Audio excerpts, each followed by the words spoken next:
نحمده ونصلي على رسوله الكريم أما بعد فأعوذ بالله من الشيطان الرجيم بسم الله الرحمن الرحيم رب شرح لي صدري ويسر لي أمري واحلل عقدة من لساني يفقه قولي ربي يسر ولا تعسر وتمم بالخير السلام علیکم ورحمۃ اللہ وبرکاتہ۔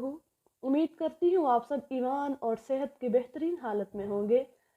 تو آئیے 2024 کا جو سیشن ہے ہم اس میں دورہ قرآن کو سٹارٹ کرنے جا رہے ہیں۔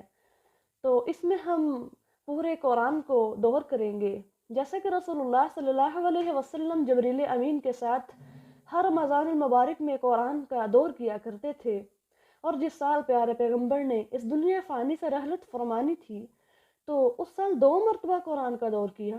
تو آئیے اپنے پیغمبر کی سنت کو پورا کرتے ہوئے ہم قرآن کے ساتھ جڑ جاتے ہیں اور اپنی زندگی کو کامیاب بنا لیتے ہیں۔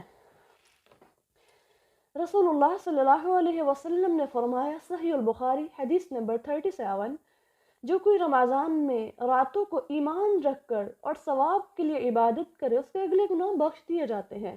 رمضان میں کی گئی ساری عبادتیں ریاستیں کوئی عام عمل نہیں ہے، یہ بہت فضیلت اور برکت والا عمل ہے۔ تو آئیے آپ سب اس قرآن کے ساتھ جڑیے، اپنے آپ کو بھی اور اپنی اولادوں کو بھی قرآن کے ساتھ جوڑیے، اور ہمارے جو ہے گروپ میں آپ ہمارا حصہ بنیے۔ اللہ ذوالجلال سے دعا ہے اللہ ہم سب کا حامی و ناصر بن جائے۔ السلام علیکم ورحمۃ اللہ وبرکاتہ۔